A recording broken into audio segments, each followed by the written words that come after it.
जी नाज़रीन, असीं हिन वक़्तु मौजूदु आहियूं इलाइक़े जे सीनियर सियासतदान मीर इमरान ख़ान बिजाणी सां गॾु।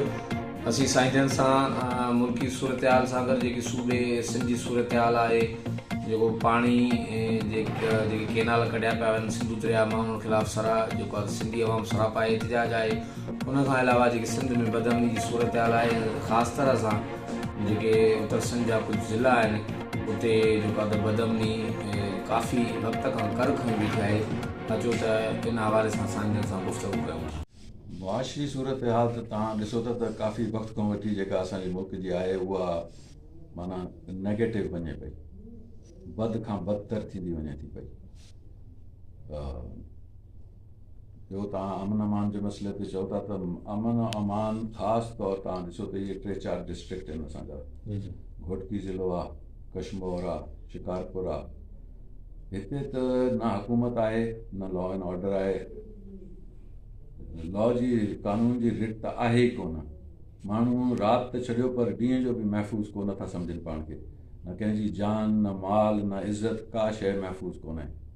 त इहो फ़र्ज़ु कंहिंजो आहे? इहो फ़र्ज़ु हुकूमत जो आहे न, त अवाम खे अमन अमान मुहैया कनि।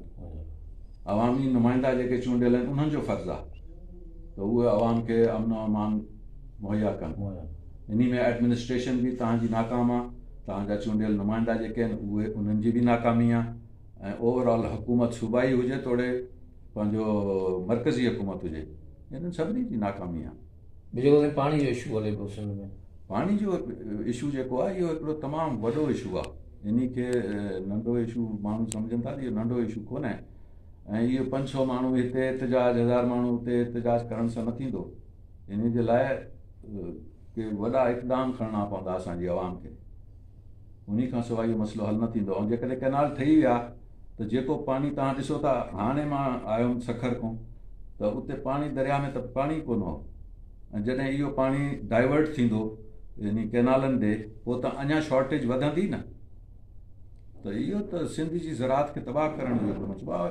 इहो कहिड़ी मंतक आहे त हिकिड़े आबाद इलाइक़े खे तव्हां गैर आबाद करे, गैर आबाद हिकिड़े सहरा खे तव्हां आबाद था कयो? इहा त माना सिंध सां दुश्मनी आहे न।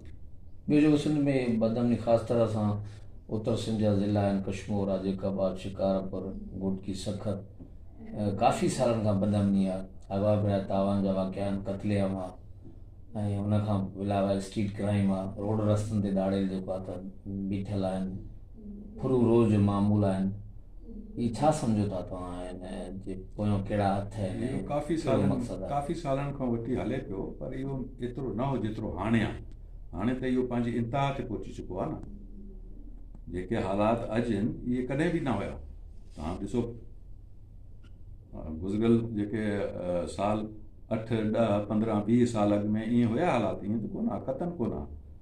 हाणे त कानून जी का रिट आहे ई कोन।